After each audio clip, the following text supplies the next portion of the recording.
spaces. So many, many, many faces. There's a land of wide open spaces. So many, many beautiful faces. Namibia, ona warona.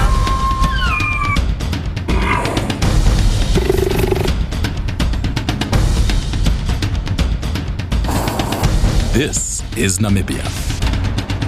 Prepare yourself for the unexpected.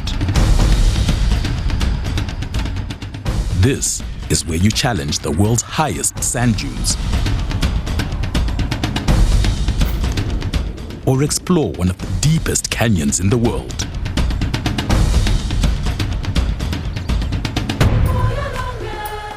Where you travel back in time at one of the richest rock art sites in Africa and watch art come to life against the backdrop of one of the most stunning pans on earth.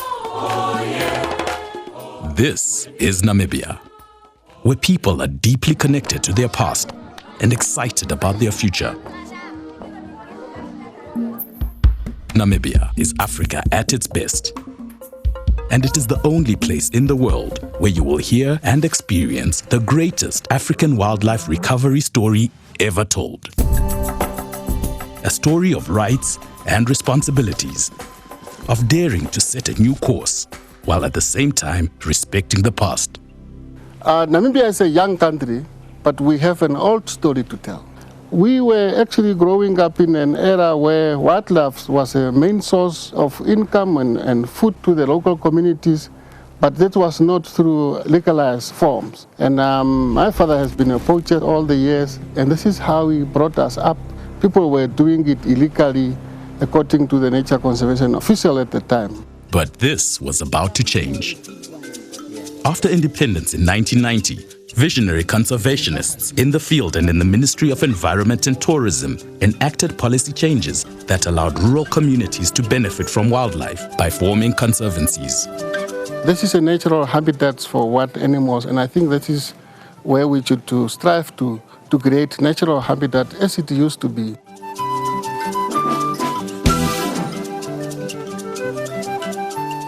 In 1998, the first 4 conservancies were registered. Today, there are 65 communal conservancies covering well over 17% of the country and embracing 1 in 4 rural Namibians. A conservancy is land that the government gives to the local people to look after the environment and open hospitality industries like this so that we all can get benefits at the end of the day. The tourism industry has played a significant role in the success of community conservation. Over 30 joint venture lodges operate in communal conservancies across Namibia, providing jobs, training, income to conservancy members, and experiences of a lifetime. We are offering our guests beautiful safaris like elephant safaris, rhino trekkings, guided walks, local village visits, because this is our home.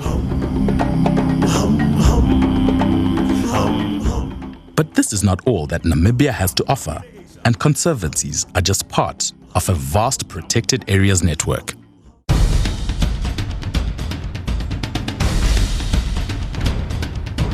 Since independence, the Ministry of Environment and Tourism has spearheaded the proclamation of 7 new national parks.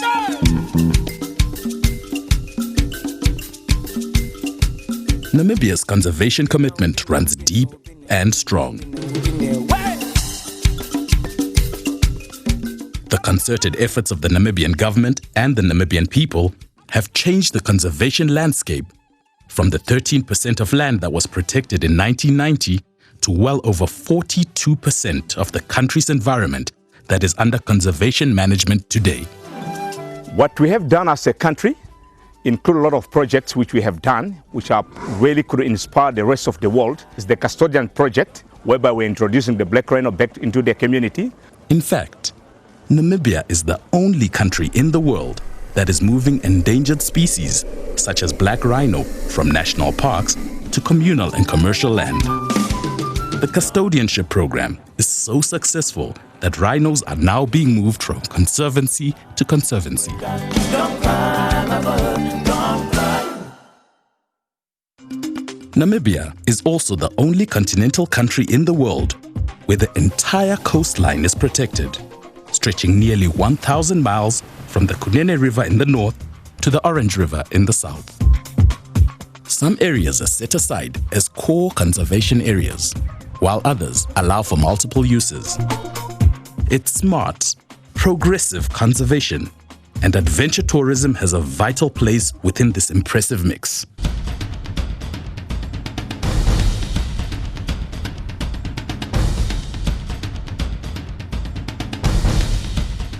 It's the large landscape results that make the achievements in Namibia so significant. These aren't isolated pockets of land reserved for animals, but national parks, conservancies, and transfrontier parks with 5 neighboring countries that create a continuous conservation landscape, allowing wildlife to move freely and ecosystems to function effectively. The Caprivi is an integral part, very small part of Namibia, but it is a very important area that allows the free movement of elephants from country to country, such as from Botswana to Namibia, Namibia to Zambia, Angola, and other way around.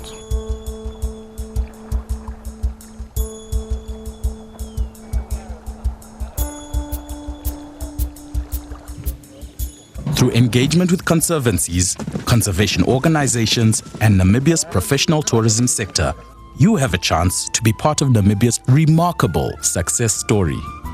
My generation is ready to take conservation from where our forefather has left it to the future, and even my children will even take it even a step further that would add value to the existence and livelihood of our people.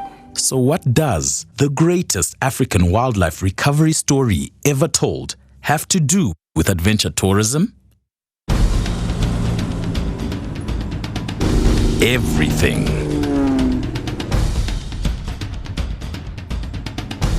Adventure tourism needs space. And in Namibia, the nation is committed to protecting and sharing this precious resource. Adventure tourism needs to challenge, to provide ways of testing and finding yourself. But above all, adventure tourism needs to inspire. This land, its people, its wildlife, and its remarkable stories has inspired change on a grand scale. Come to Namibia and let us inspire you. Namibia.